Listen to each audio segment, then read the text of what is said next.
بسم اللہ الرحمن الرحیم۔ السلام علیکم۔ میں صحیح بخاری کی کتاب کے چوتھے باب کتاب وضو کے بیان سے حدیث نمبر 174 لے کر حاضر ہوں۔ چلیں اس سے مل کر مستفید ہوتے ہیں۔ احمد بن شبیب نے کہا کہ ہم سے میرے والد نے یونس کے واسطے سے بیان کیا، وہ ابن شہاب سے نقل کرتے ہیں۔ انہوں نے کہا مجھ سے حمزہ بن عبداللہ نے اپنے باپ یعنی عبداللہ بن عمر رضی اللہ تعالیٰ عنہما کے واسطے سے بیان کیا۔ وہ کہتے تھے کہ رسول صلی اللہ علیہ وسلم کے زمانے میں کتے مسجد میں آتے جاتے تھے، لیکن لوگ ان جگہوں پر پانی نہیں چھڑکتے تھے۔ حدیث نمبر 175۔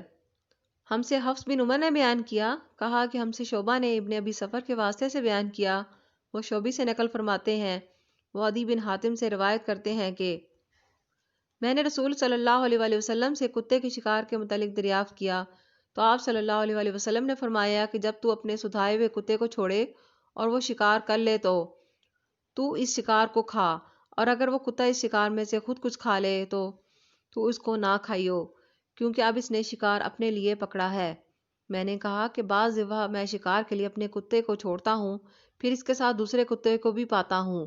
آپ صلی اللہ علیہ وسلم نے فرمایا پھر مت کھا، کیونکہ تم نے بسم اللہ اپنے کتے پر پڑھی تھی، دوسرے کتے پر نہیں پڑھی تھی۔ حدیث نمبر 176۔